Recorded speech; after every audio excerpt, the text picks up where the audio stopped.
Super 6 super hit పేరుతో అనంతపురంలో కూటమి నిర్వహిస్తున్న భారీ బహిరంగ సభకు ఏర్పాట్లన్నీ పూర్తయ్యాయి. కూటమిలో భాగస్వామైన బీజేపీ నేతలు కార్యకర్తలు కూడా ఈ సభను సక్సెస్ చేసేందుకు కృషి చేస్తున్నారు. ఈ నేపథ్యంలో మంత్రి సత్యకుమార్ మనతో ఉన్నారు. సత్యకుమార్ గారు, ఎట్లా రేపు సభలో కూటమి ఏం చెప్పబోతుంది ప్రజలకి ముందు రిపోర్ట్ కార్డు ఇవ్వబోతోంది, ధన్యవాదాలు చెప్పబోతోంది. ఎందుకంటే 10 నెలల క్రితం కూటమి నాయకత్వాన్ని, నరేంద్ర మోడీ గారిని, చంద్రబాబు నాయుడు గారిని, పవన్ కళ్యాణ్ గారిని, వారి నాయకత్వాన్ని ప్రజలు నమ్మారు, విశ్వసించారు. ఏమైతే హామీలు ఇచ్చారో వాటిని చేసి చూపించగలరు అనుకున్నారు, ఆశీర్వదించారు. అది కూడా అటు ఇటు అంటే చారిత్రాత్మకమైన తీర్పునిచ్చారు. ఈ 5 సంవత్సరాల అరాచక పాలన, అటవిక రాజ్యాన్ని నడిపిన వాళ్ళకి అధపాతాలానికి తొక్కేసి ఒక తీర్పునిచ్చారు. వారి ఆశీర్వాదాలకు అనుగుణంగా ప్రభుత్వం, వారి నమ్మకానికి, మనోభావాలకి, ఆకాంక్షలకు అనుగుణంగా ప్రభుత్వం సంవత్సర కాలంలో నడుచుకుంది. 10 నెలల కాలంలో ఇచ్చిన హామీలన్నిటి కూడా నెరవేర్చింది. అది కూడా నెరవేర్చడం కూడా ఒక దివాలా తీసిన ఆర్థిక వ్యవస్థను వారసత్వంగా తీసుకున్నప్పటికీ కూడా ఆ స్థితి వీటి నుంచి బయటకు వచ్చి మళ్ళీ ఆర్థిక వ్యవస్థను గాడిలోకి తీసుకొచ్చి వెంటిలేటర్ మీద దాన్ని ఐసీయూలోకి తీసుకొని ఐసీయూ నుంచి ఇవాళ వార్డులోకి, జనరల్ వార్డులోకి తీసుకొచ్చి ఈ ప్రభుత్వాన్ని నడుపుతున్నాం. ఒక దార్శనికత కలిగిన నాయకత్వం ఉంటే తప్ప ఇది సాధ్యం కాదు. చంద్రబాబు నాయుడు గారు, పవన్ కళ్యాణ్ గారు, ప్రధానంగా నరేంద్ర మోడీ గారి ప్రభుత్వం కూడా పెద్ద ఎత్తున సహకారం ఈ 2 డబుల్ ఇంజిన్ సర్కార్ కారణంగా జరుగుతున్నాయి. ఇచ్చిన హామీలన్నింటినీ అది మీరు చెప్పినట్టుగా సామాజిక పెన్షన్లు ప్రతి నెల 1వ తేదీ ఇంటి ముందర ఇవ్వడం కావచ్చు, ఇంటి తలుపు తట్టి ఇవ్వడం కావచ్చు, అన్ని వర్గాలకి 10,000 కోట్లు అదనంగా ఉన్న దీపం పథకం ద్వారా 2,500 దాదాపు 3,000 కోట్లు అదనంగా భారం వస్తున్నప్పుడు ఇవ్వడం కావచ్చు, లేదా తల్లికి వందనం కావచ్చు, 10,000 కోట్లకు పైగా 68 లక్షల మంది విద్యార్థుల భవిష్యత్తును తీర్చిదిద్దే దిశగా లోకేష్ గారు తీసుకున్న నిర్ణయం కావచ్చు, లేదా అన్నదాత సుఖీభవ కేంద్రంలో ఇస్తున్న 6,000, మా ప్రభుత్వం ఇస్తున్న 14,000 కలిపి 20,000 ఇవ్వడం కావచ్చు, లేదా శ్రీశక్తి ద్వారా మహిళలకి, అక్క చెల్లెలందరికీ ఉచిత ప్రయాణం కావచ్చు, లేదా చెప్పిన మాట ప్రకారం చేసిన సంతకం, మొదటి సంతకం ప్రకారం డిఎస్సి ఎటువంటి అవకతవకలకు అవకాశం లేకుండా పారదర్శకంగా ఇచ్చి నియామకాలు చేపట్టడం కావచ్చు, లేదా దార్శనికతని మారుపేరుగా ఉంటూ ఇవాళ కేంద్ర ప్రభుత్వము, రాష్ట్ర ప్రభుత్వాలు 2 కలిసి పెద్ద ఎత్తున 10 లక్షల కోట్ల పెట్టుబడులు, కేంద్ర ప్రభుత్వ సంస్థల నుంచి కూడా పెద్ద ఎత్తున పెట్టుబడులు వస్తున్నాయి. తద్వారా 5 లక్షల నుంచి 7 లక్షల దాకా ఉద్యోగ ఉపాధి అవకాశాలు కూడా కలుగుతున్నాయి.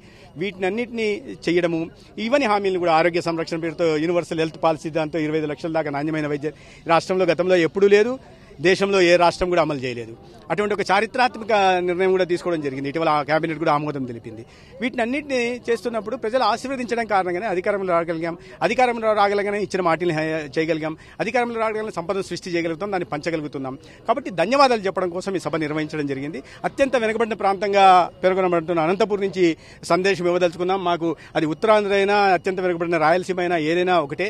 ఎందుకంటే ఇక్కడ అందరినీ కొన్ని దశాబ్దాలుగా ఆగిపోతే, గతంలో ఒకరు కూడా ఇటుక కూడా పేల్చకపోతే, 1 లీటర్ నీళ్లు కూడా ఇవ్వకపోతే, ఇవాళ చంద్రబాబు నాయుడు గారు రికార్డు స్థాయిలో కేవలం 100 రోజుల్లోనే అందరినీ ఒక ఆధునీకరణ చేసి ఇవాళ శ్రీశైలం దగ్గర నుంచి కుప్పం దాకా కూడా నీరు వెళ్తూ నా నియోజకవర్గంలో కూడా ఇప్పటికే 17 చెరువుల్ని పూర్తిగా నింపగలుగుతున్నాం. గతంలో ఎప్పుడు కూడా ధర్మవరం నియోజకవర్గంలో ఇటువంటి పరిస్థితి లేదు. కరువు కాటకాలతో పీడింపబడుతున్న ప్రాంతం. ఇవాళ సాగునీరు అందించగలుగుతున్నాం. రాబోయే రోజుల్లో జల్ జీవన్ మిషన్ ద్వారా కూడా ప్రతి ఇంటికి కూడా తాగునీరు అందించే ప్రయత్నం చేస్తాం. ముఖ్యంగా ఆరోగ్య శాఖ ముఖ్యమంత్రి గారి ఆదేశాల మేరకు ఒక ఆరోగ్య ఆంధ్రప్రదేశ్ నిర్మించే దిశగా కూడా ప్రయత్నాలు చేస్తున్నాం. దానికి రుణం తీర్చుకుంటున్నామని ప్రజలు చెప్పడం కోసం, ధన్యవాదాలు చెప్పడం కోసం సభ నిర్వహిస్తున్నాం. ప్రధానంగా మీ శాఖకు సంబంధించి వైసీపీ టార్గెట్ చేస్తుంది.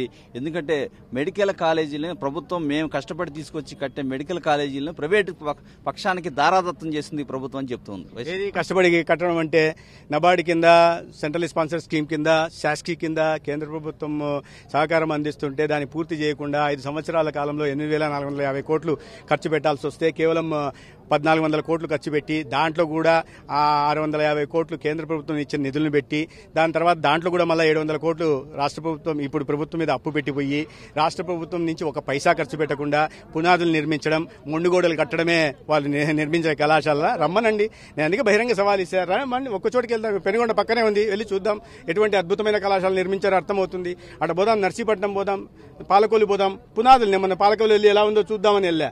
ఎక్కడ చూసినా భవనాలు కనిపించేట్లా చూస్తే వాళ్ళు చెప్పారు, సార్ అక్కడ చిన్న పునాదులు కనిపిస్తున్నాయి చూసారా, అదే అని. ఆ పునాదుల్లో వర్షపు నీళ్లు ఉన్నాయి. ఇది వాళ్ళు కట్టిన మెడికల్ కళాశాలలు. అది నిర్మించకుండా ఇవాళ ఆ వచ్చిన నిధులను కూడా, నబార్డు నిధులు కూడా దారి మళ్లించి భ్రష్టు పట్టించారు.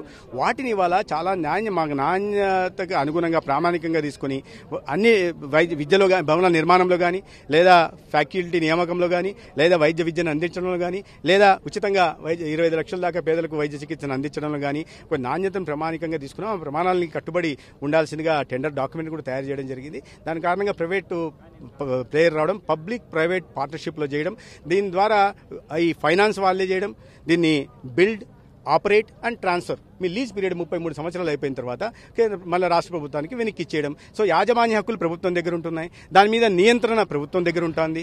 దాని తర్వాత మళ్ళీ ప్రభుత్వం నియంత్రణ ఆధీనంలోకి వస్తూ ఉంది.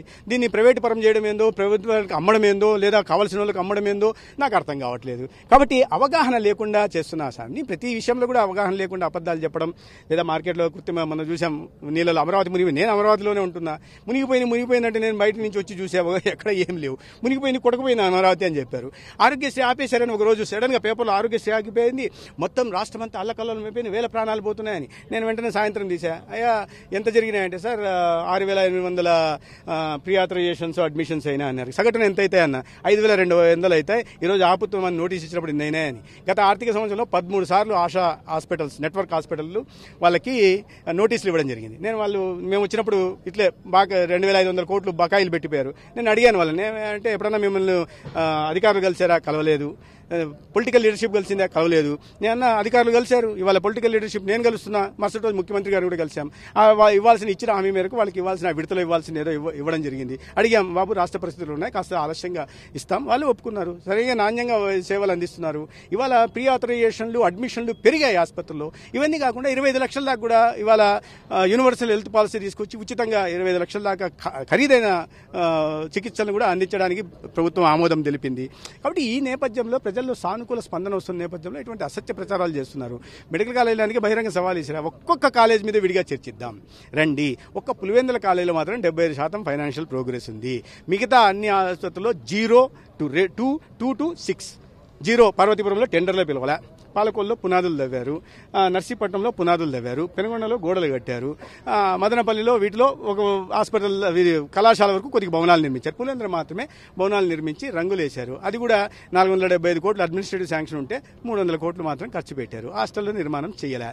ఇవన్నీ కాదు, ఫ్యాకల్టీ జగన్మోహన్ రెడ్డి గారు సమాధానం చెప్పాల్సింది ఏంటంటే, మేము అధికారంలోకి మేము మ్యానిపులేట్ చేయాలి. అధికారంకి వచ్చిన దీంట్లోనే జూన్ 28వ తేదీ ఎన్ఎంసీ ఇన్స్పెక్షన్కి వచ్చింది. జూన్ 28, 24 సంవత్సరంలో ఇన్స్పెక్షన్కి వచ్చి ఇన్ని కొరతలు చూపించింది, డెఫిషియన్సీస్.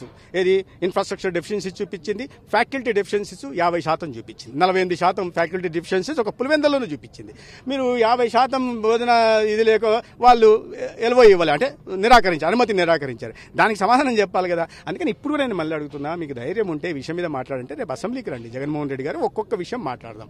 ఒక్కొక్క కళాశాల నేను ముఖ్యమంత్రి గారిని, గౌరవ స్పీకర్ గారిని ప్రాధాయపడి సమయం తీసుకుంటాను. 2 గంటల, 3 గంటల, 4 గంటల ఒక్కొక్క కాలేజు మీద చర్చిద్దాం. గతంలో పూర్తయినని మీరు చెప్తున్న కాలేజీలు కూడా అడ్మినిస్ట్రేటివ్ శాంక్షన్ ఎంత ఉంది?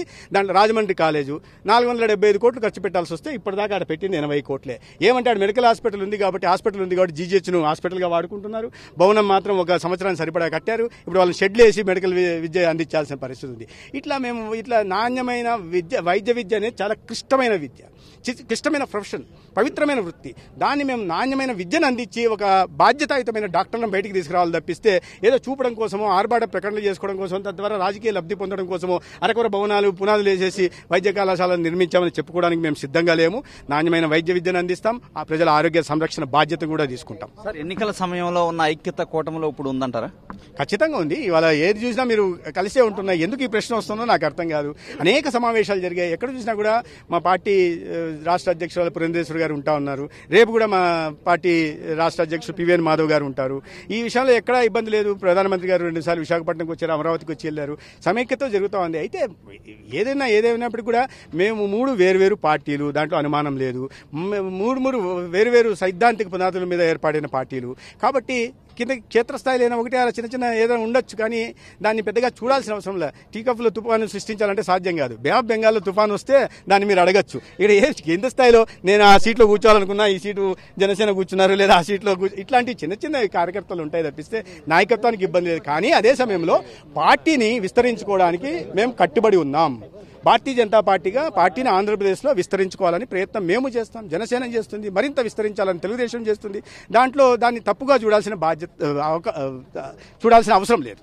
థ్యాంక్ యూ అండి. ఇక్కడ సత్యకుమార్ చెప్తూ ఉన్నారు, ఏదైతే మెడికల్ కాలేజీల విషయంలో దుష్ప్రచారం చేస్తుంది వైసీపీ అని చెప్తున్నారు, బహిరంగ చర్చకు సవాలని కూడా చెప్తున్నారు. అదేవిధంగా కూటమి పార్టీలు చాలా ఐక్యంగా పనిచేస్తున్నాయి, ఏదైనా చిన్న చిన్న విభేదాలు ఉన్నప్పటికీ అవన్నీ కూడా చిన్న అంశాలని కూడా ఏదైతే సత్యకుమార్ చెప్తున్నారు. కెమెరా పర్సన్ గౌతమ్తో రవిచంద్రన్ టీవీ, అనంతపురం.